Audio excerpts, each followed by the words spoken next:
하나님의 기뻐하심으로 수 예배로 영광을 올린 여러분의 마음속에 복음의 뜨거운 열정과 성령의 충만한 은총이 함께 하시기를 축복합니다. 말씀의 제목 같이 나눕니다. 내가 너희를 사랑하노라. 내가 너희를 사랑하노라. 아멘. 여름이 절정에 이르렀을 때 매미 소리가 참 우렁차게 들립니다. 근데 가을의 초입에 들어섰다는 느낌이 새벽 예배를 나오려고 이렇게 오면 단지 내 그 화단 쪽에서 귀뚜라미 소리가 이제 막 들리기 시작을 해요.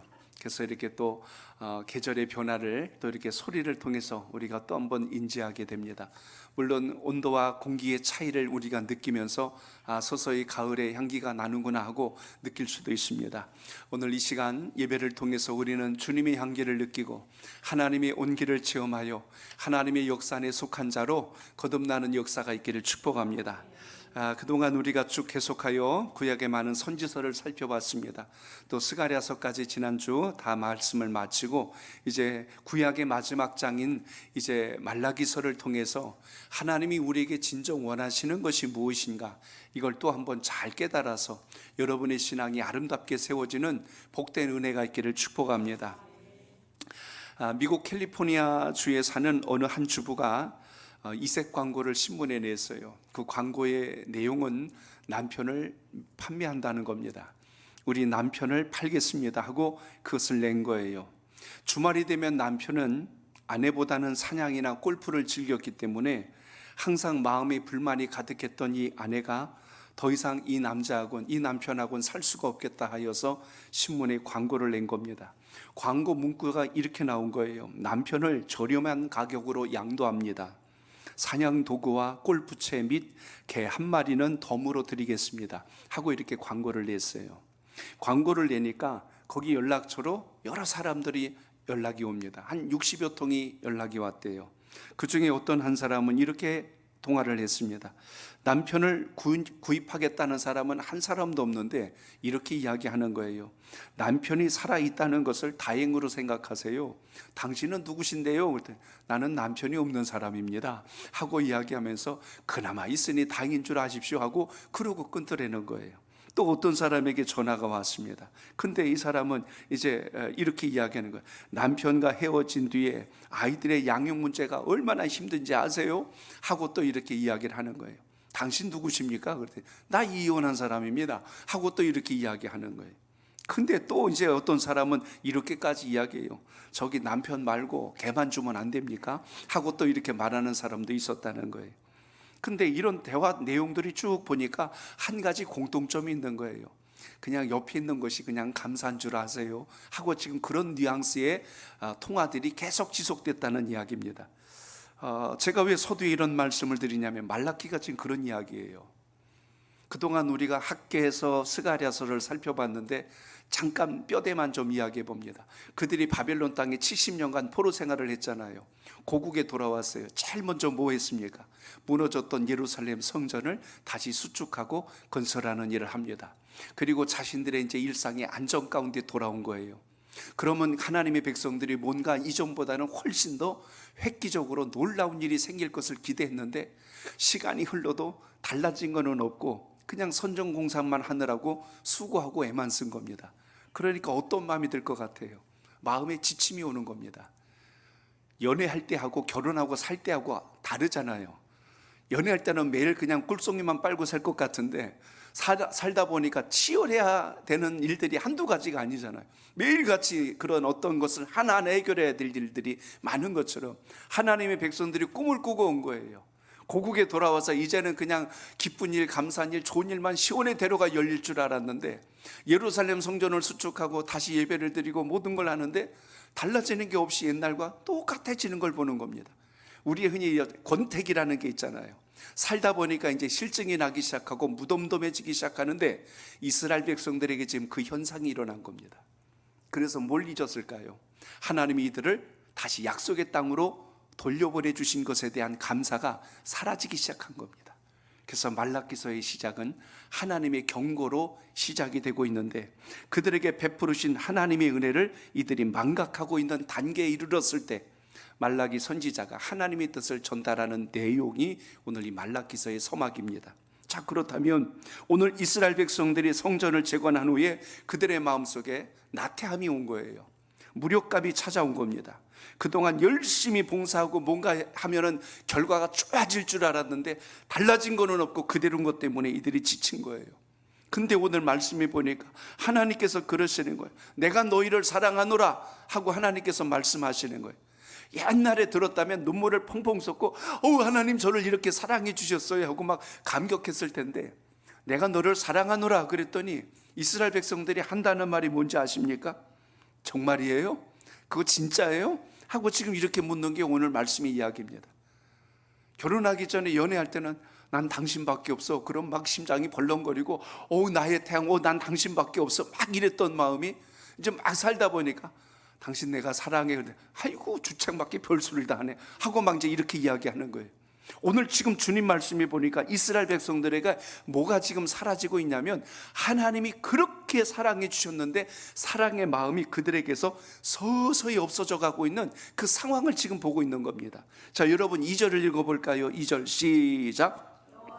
이르시되 내가 너희를 사랑하였노라 하나 너희는 이르기를 주께서 어떻게 우리를 사랑하셨나이까 하는도다. 나 여호와가 말하노라 에서는 야곱의 형이 아니냐, 그러나 내가 야곱을 사랑하였고. 아멘. 우리 하나님을 이렇게 표현합니다. 하나님은 사랑이시라.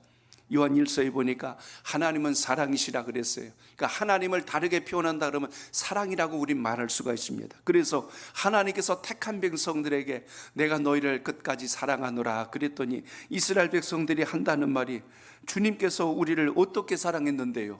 뭘 사랑해 줬는데요? 보여줘 보세요. 지금 이렇게 지금 따지고 있는 이야기가 오늘 1장에서 시작되고 있는 말씀의 출발이 되고 있습니다. 고국에 돌아왔는데 그들의 마음속에 뜨거웠던 감정들이 식어가지고 무덤덤해지는 모습으로 변질돼 버린 겁니다. 하나님의 사랑을 의심하기 시작했다는 거예요. 그러면 어떤 현상이 올까요? 여러분의 신앙에 의심이 들어오는 순간 제일 먼저 예배가 흔들리고 하나님을 향한 믿음이 흔들리기 시작합니다. 마치 가정과 똑같아요. 부부가 결혼을 했는데 신뢰와 서로 존중이 사라지기 시작하면 더 이상 가정의 모습은 화목이 깨지기 시작합니다. 질서가 흔들린다는 거예요. 사랑도 언약도 의심하기 시작하니까 하나님에 대한 그들의 열정도 다 식어버린 겁니다. 결국 어떤 일이 생겼을까요? 그들이 입으로 감사하지 않고 불평하고 원망하기 시작한 겁니다.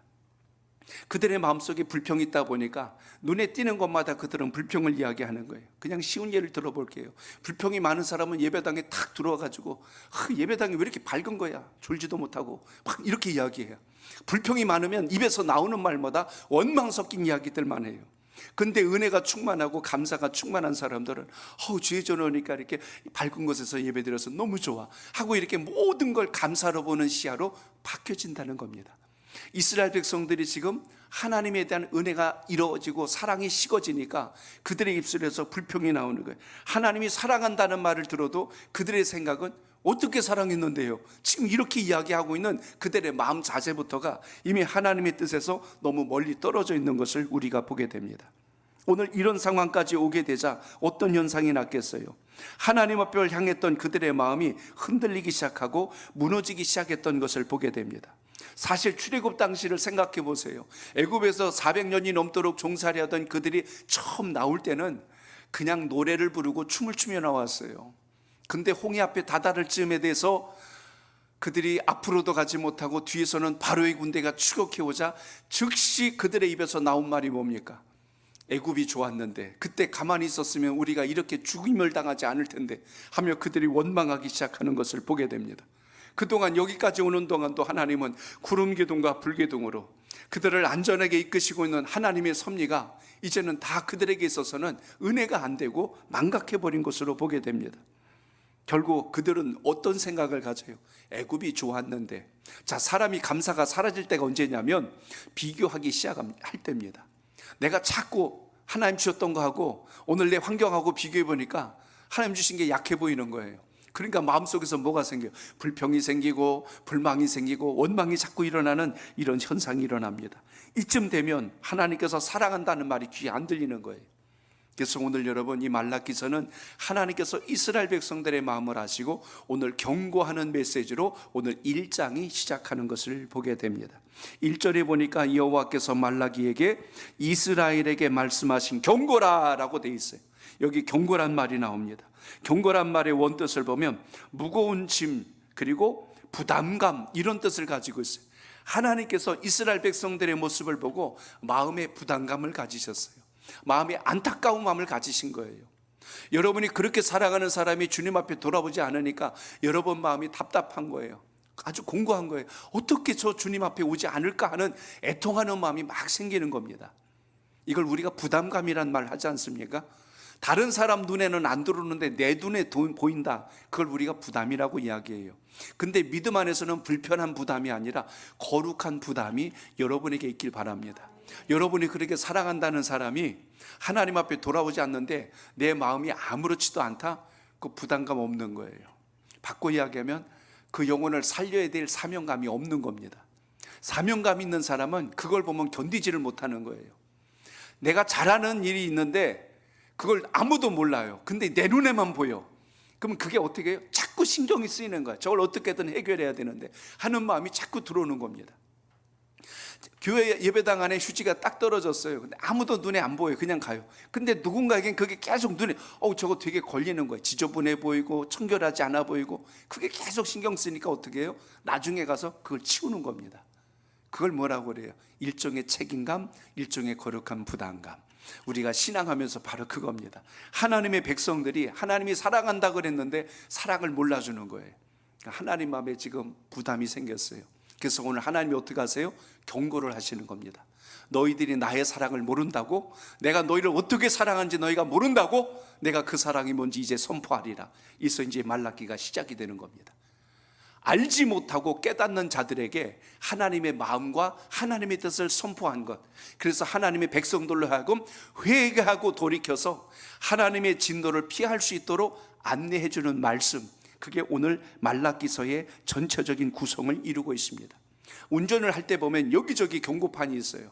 앞에 운전 앞에도 계기판이 있는데 경고등이 들어왔다는 건 빨리 예방 조치하라는 뜻입니다. 그거 무시하면 어떻게 돼요? 나중에 큰 사고 납니다.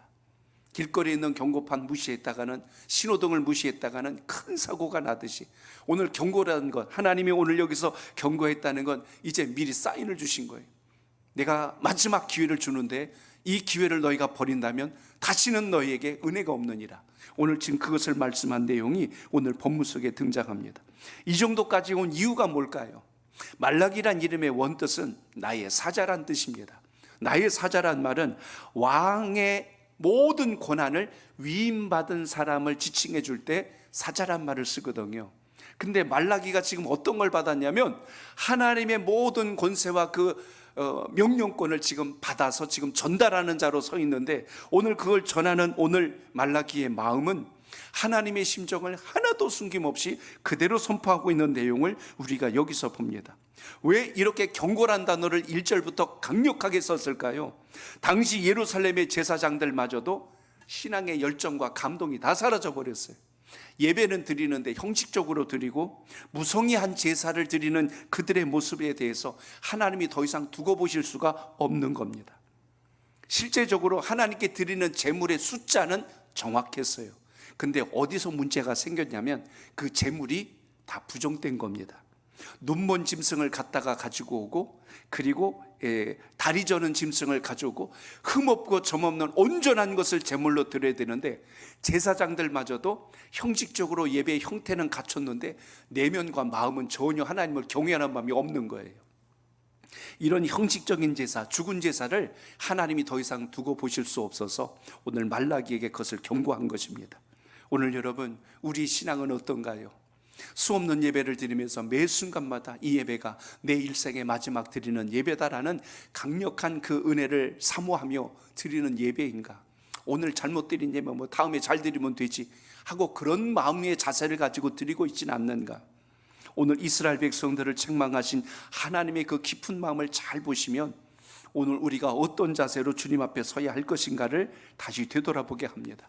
수많은 예배가 중요한 것이 아니라 하나님 앞에 최선을 다한 살아있는 산 예배가 여러분의 마음속에 있기를 바랍니다. 그렇기 때문에 하나님의 사명과 전권을 위임받은 말라기는 지금 주님께서 더 이상 기회를 주지 아니하시고 이제 너희들에게 경고하는 이 말씀을 듣지 아니하신다면 다시 하나님께서 하나님의 사람을 보내주시고 하나님의 사자를 보내주셔서 우리를 마침내 진노하시고 심판하시게 될 것이다. 오늘 지금 그것을 경고했다는 이야기입니다. 그러므로 여러분의 마음속에 주님을 만났던 첫사랑을 잃지 말고 그 믿음이 다시 불꽃처럼 일어날 수 있기를 축복합니다. 열정이 없는 신앙, 사모하는 마음이 없는 예배, 그건 이미 죽은 예배입니다. 그렇기 때문에 오늘도 전심을 다한 예배자로서 하나님 앞에 세움받기를 축복합니다. 우리 한국교회 역사를 한번 되짚어 봅니다. 그렇게 뜨거운 복음의 열정을 가져왔던 우리 민족이 언제부턴가 점점 신앙의 열정이 사그라들기 시작합니다. 하나님 앞에 헌신하려 하지 않습니다. 주님 뜻대로 예배하려고 하는 마음이 자꾸만 약해져 가고 있어요. 결과적으로 나타난 현상은 사회의 선기능을 하라고 교회 공동체가 세워졌건만 오히려 사회가 걱정하는 이런 부분들로 자꾸만 전락하는 이유가 무엇일까?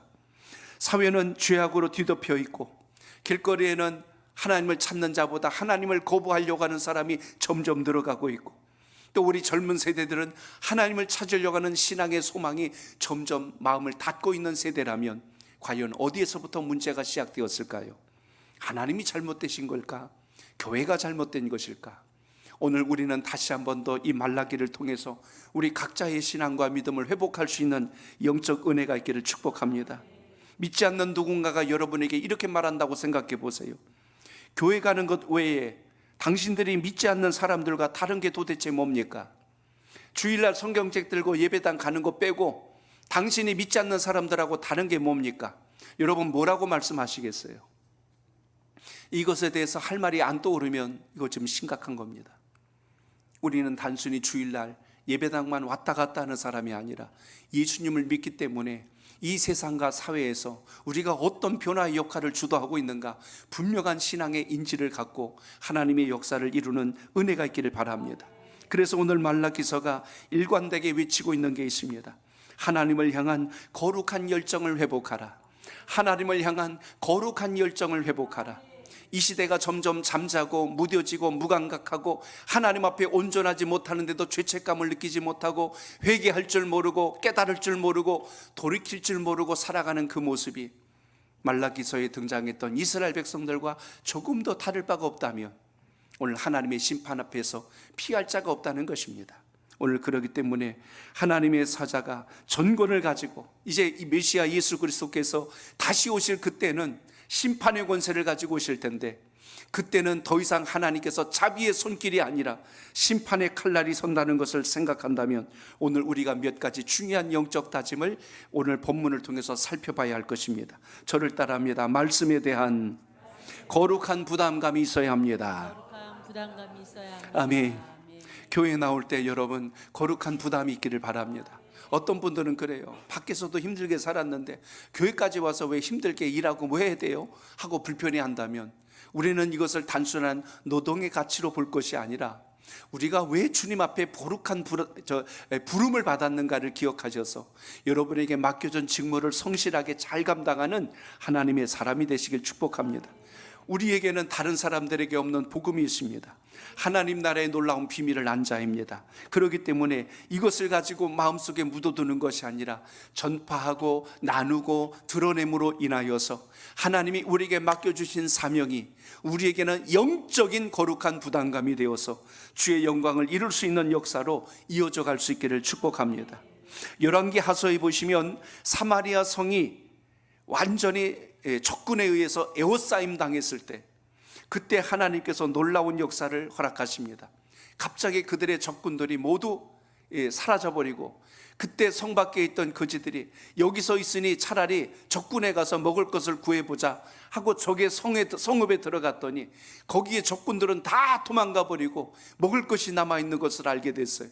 그들이 정신없이 먹을 것을 챙기다가 그들이 하는 말이 있습니다. 야, 이렇게 기쁜 날 우리는 다 먹고 즐기는데 우리 성 안에 있는 우리 동족들은 지금 굶주려서 죽고 심지어 먹을 것이 없어서 이 집에 저 집에를 하루씩 잡아먹으면서 그렇게 할 정도로 지금 굶주려 있는데 우리가 이 소식을 빨리 가서 전하지 않으면 우리에게 오히려 화가 있지 않겠느냐 하면서 그 소식을 가서 전하는 이야기가 나옵니다. 구약의 이야기로 사건이 하나 소개되어 있지만 이걸 복음으로 한번 바꿔보세요. 우리는 예수를 믿고 진정한 행복이 뭔지를 알았고 어떻게 사는 것이 구원인지를 알았는데 이 놀라운 비밀을 안 것을 마음속에만 묻어두고 가만히 우리가 침묵하고 살아간다면 이것이 오늘 우리가 주의 은혜를 안 자인지 우리에게 거룩한 사명감이 있다는 것을 깨달은 자인지 이거는 분간할 수 없는 인생이 될 수밖에 없습니다. 그러므로 사도 바울이 고백했던 것을 보세요. 내가 복음의 무한자라고 그랬어요? 빚진 자라고 그랬어요. 그러니까 우리가 여러분 주님의 사랑에 빚진 자요 복음의 빚진 자라면 바울이 고백하지 않습니까?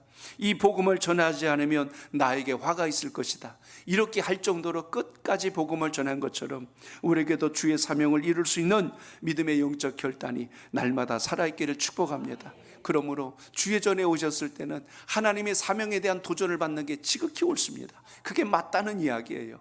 그래서 예배로서 끝나지 말고 예배를 통해서 내가 주의 나라를 위해서 어떻게 쓰임받아야 하는지를 결단하는 믿음의 증거가 있기를 축복합니다. 또 한 가지 우리가 본문을 통해서 발견해야 될 게 있습니다. 자, 2절로 3절을 한 번 더 이어서 읽어보겠습니다. 시작. 여호와께서 이르시되 내가 너희를 사랑하였노라 하나 너희는 이르기를 주께서 어떻게 우리를 사랑하셨나이까 하는도다. 나 여호와가 말하노라. 에서는 야곱의 형이 아니냐. 그러나 내가 야곱을 사랑하였고 에서는 미워하였으며 그의 산들을 황폐하게 하였고 그의 산업을 광야의 이리들에게 넘겼느니라. 아멘. 저를 따르면 하나님은 자기 백성을 한결같이 사랑하십니다. 한결같이 사랑하십니다. 이스라엘 백성들이 하나님의 사랑을 알지 못하자 하나님께서 어떻게 사랑하셨는지를 구체적으로 이야기하는 말씀이 2절로 3절까지 되어 있습니다. 여기 2절에서 쭉 오늘 소개된 본문의 내용은요, 그들의 조상이었던 야곱의 이야기로 거슬러 올라갑니다.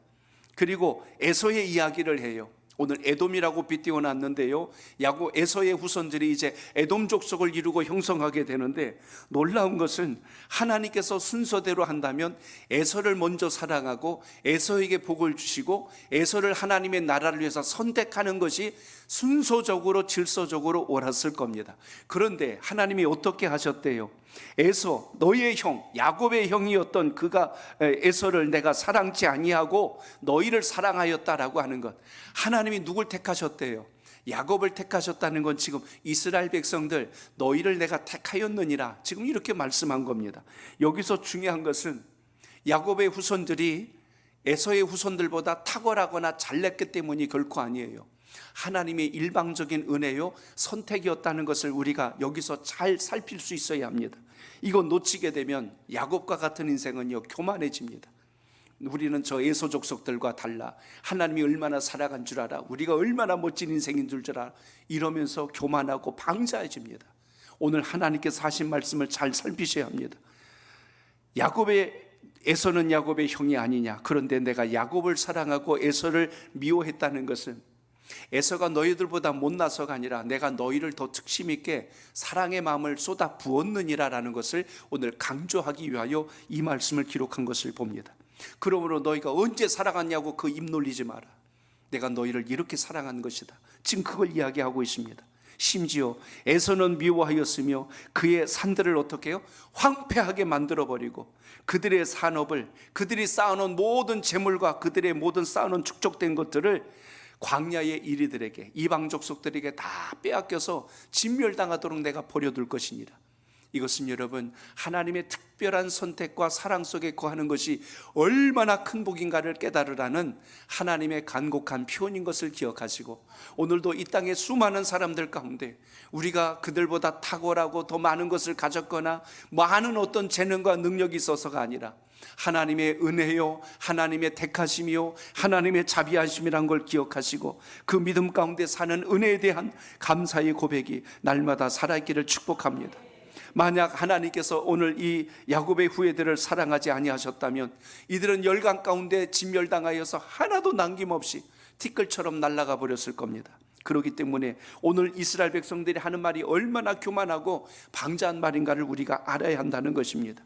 감사를 모르는 사람은요, 그 입술에 불평이 있고 그 입술에 원망이 있고 그 입술에 불만만 가득한 것을 우리가 볼 수가 있습니다.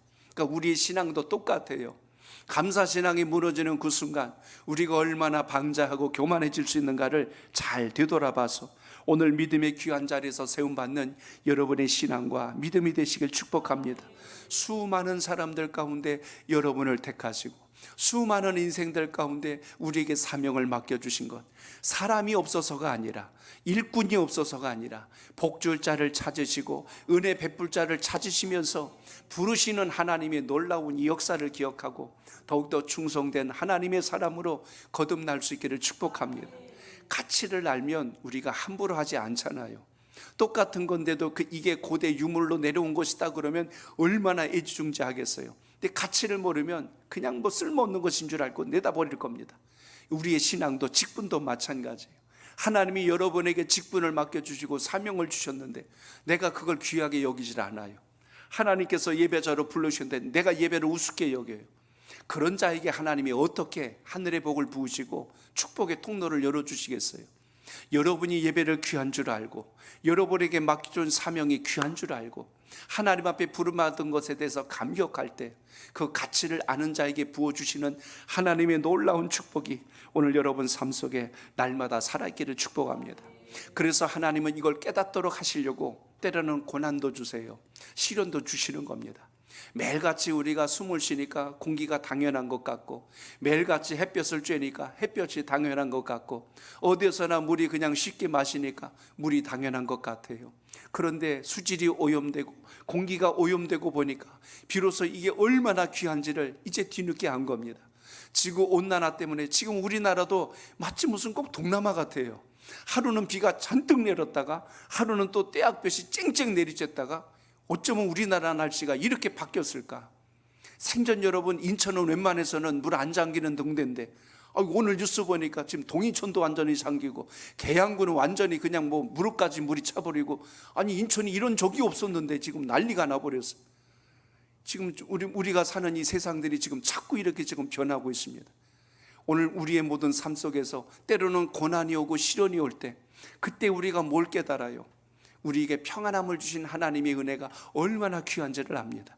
그러니까 고난이 꼭 우리에게 나쁘다고 말할 수는 없는 것은 그게 오히려 하나님의 뜻을 발견할 수 있는 또 한 번의 기회가 된다는 걸 생각한다면 지금 오늘 하나님의 백성들에게 말라기 선지자를 통하여 외치신 주의 말씀은 오늘 그들에게 주어주신 은혜, 너희들이 아주 복에 겨워서 정말 아주 방자해졌구나, 아주 교만에 아주 빠져있구나 하고 이렇게 책망하는 이 메시지를 잘 귀담아서 오늘 혹시라도 우리가 하나님의 뜻에 멀리 떨어져 있다면 다시 주님 말씀 앞에 견고히 서는 믿음의 사람 되시기를 축복합니다. 그러므로 오늘 4절을 보시기 바랍니다.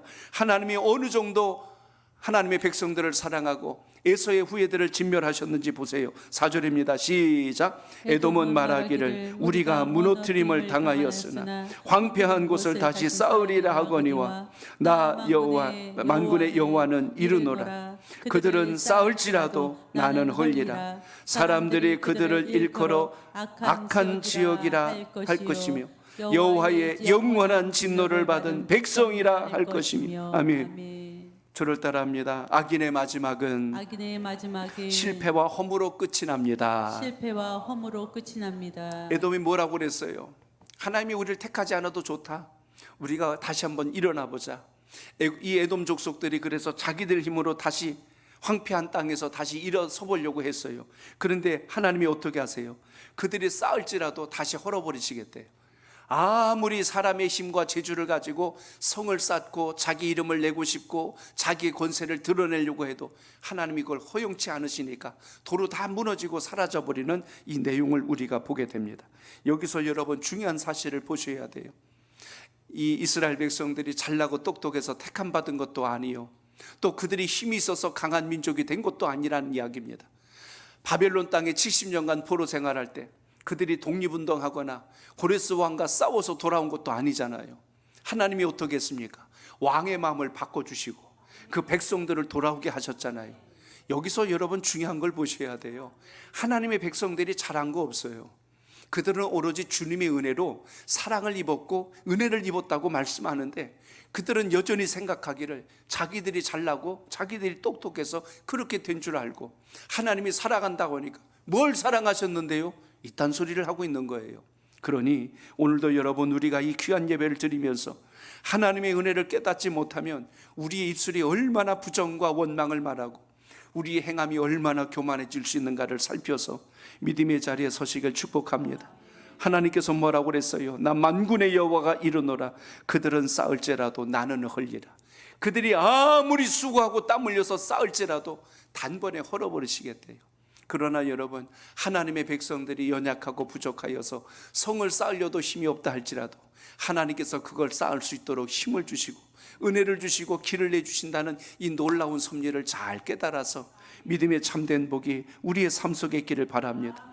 여러분, 시편 127편 1절을 같이 읽어보겠습니다. 시작. 여호와께서 집을 세우지 아니하시며 세우는 자의 수고가 헛되며 여호와께서 성을 지키지 아니하시면 파수꾼의 깨어 있음이 헛되도다. 아멘. 그러므로 하나님의 지키심과 돌보심이 있다는 걸 항상 기억하고, 그것이 여러분의 가정이요, 우리 자녀들이요, 여러분의 생업과 일터라는 사실을 잊지 말고 그 믿음의 자리에서 주님 손에 붙들림 받는 하나님의 사람 되시길 바랍니다.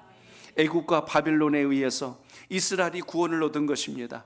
하나님께서 그들을 통하여 과거의 어두움과 힘겨운 시간들에 억압당하지 않도록 해방의 기쁨도 주셨고 자유의 기쁨도 주셨다는 겁니다. 그들의 수고나 그들의 노력이 아니라 전적인 주님의 은혜였다는 걸 깨닫게 되면 결코 우리가 주님 앞에서 불평할 수 없고 결코 우리가 주님 앞에서 교만해서는 안 된다는 사실입니다. 오늘 이 귀한 예배를 드리면서 여러분을 이끄시는 여호와 하나님의 놀라우신 사랑을 기억하고 감사의 이유와 조건들을 찾아서 믿음 앞에 더 견고히 서는 하나님의 사람 되시기를 바랍니다.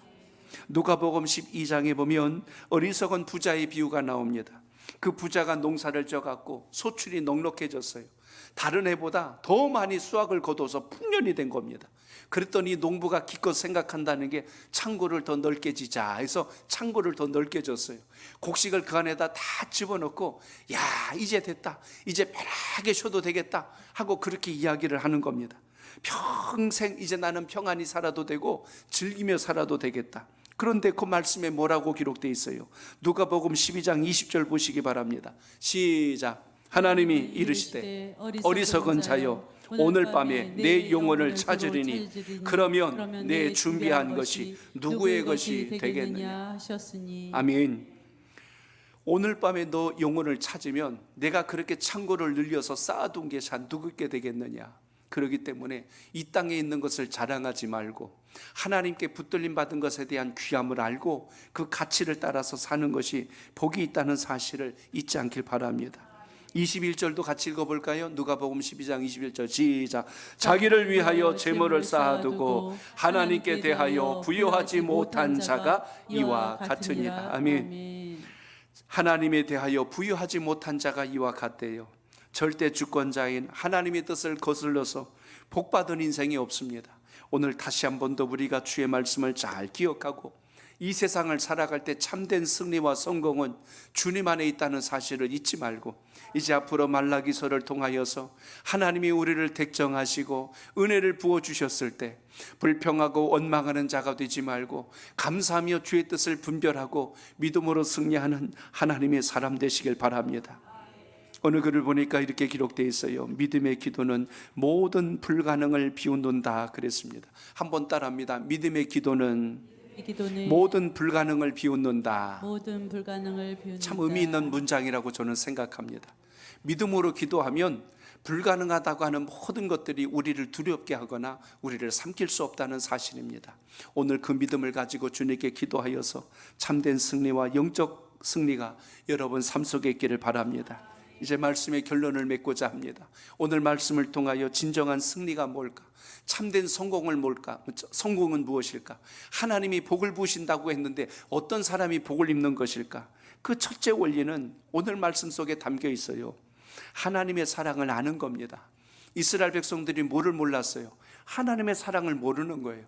내가 너희를 사랑하노라 그랬더니 도대체 우리를 어떻게 사랑했는데요? 하고 이렇게 따지는 겁니다.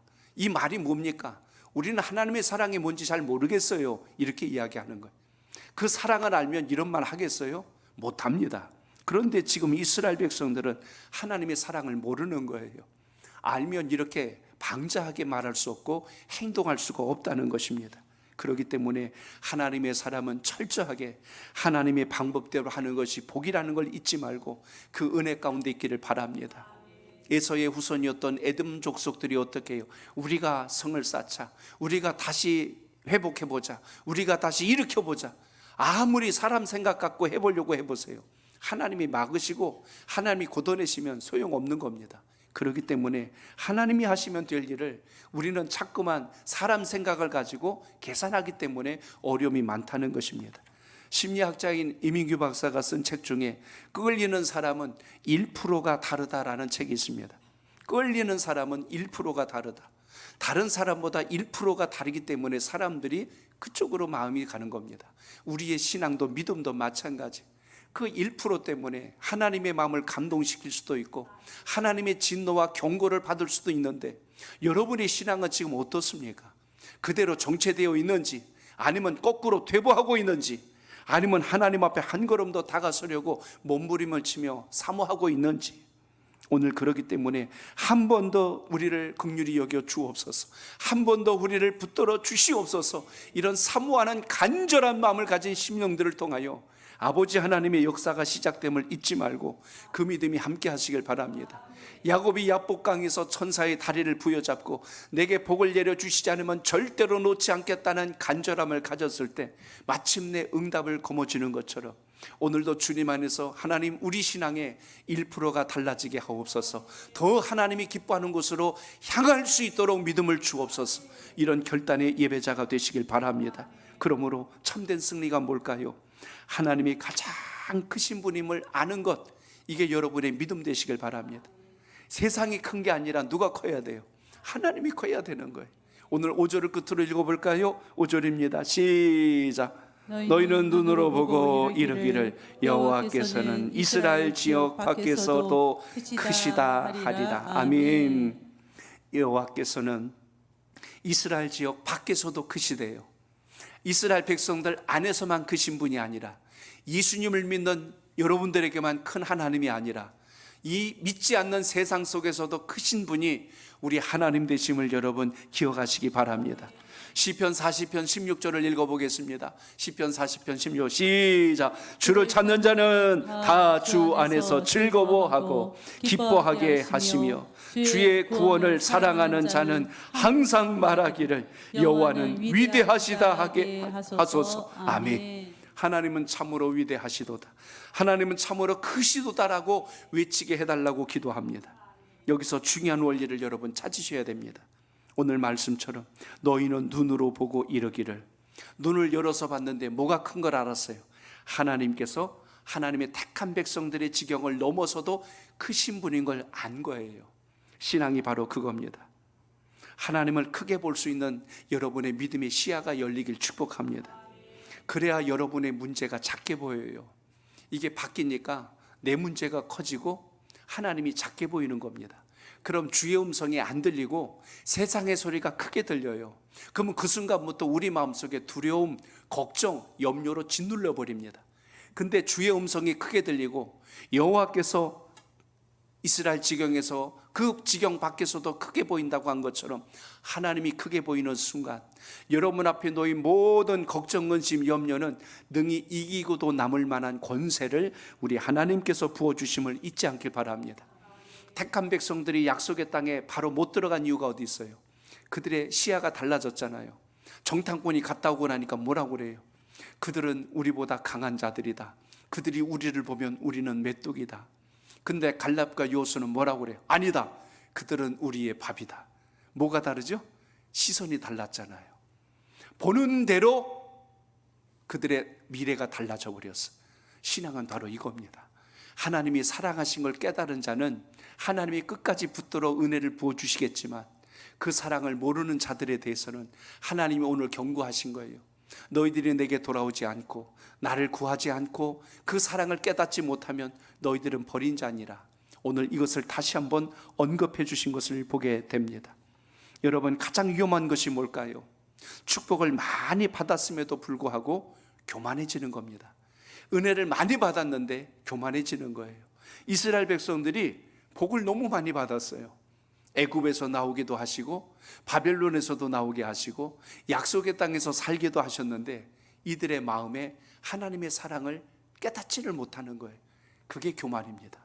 오늘 그래서 이스라엘 백성들이 끝까지 망할 수밖에 없는 이유를 우리가 여기서 봅니다. 인생이 제일 불쌍한 게 뭔지 아십니까? 죄를 지었어요. 근데 그게 죄인 줄 모르는 거예요. 그러니까 회개할 줄도 몰라요. 그래서 그 사람은 그냥 버리는 길로 가는 겁니다. 입을 열어서 구해야 되는데 구하지를 않는 거예요. 죄를 감추고 하나님을 속임으로 인하여 결국 관계까지 단절돼 버립니다. 이스라엘 백성들이 지금 그 길을 가기 때문에 하나님이 경고하신 겁니다. 정리합니다. 세상보다 하나님이 크게 여러분의 시야에 보이시길 바랍니다. 세상의 소리보다 주님의 음성이 더 크게 들리시길 바랍니다. 세상과 비교하여 여러분 스스로를 초라하게 만들지 말고 세상과 비교할 수 없는 가장 귀한 자로 우리를 불러주셨다는 하나님의 특별한 사랑 안에 거하는 믿음이 있기를 축복합니다.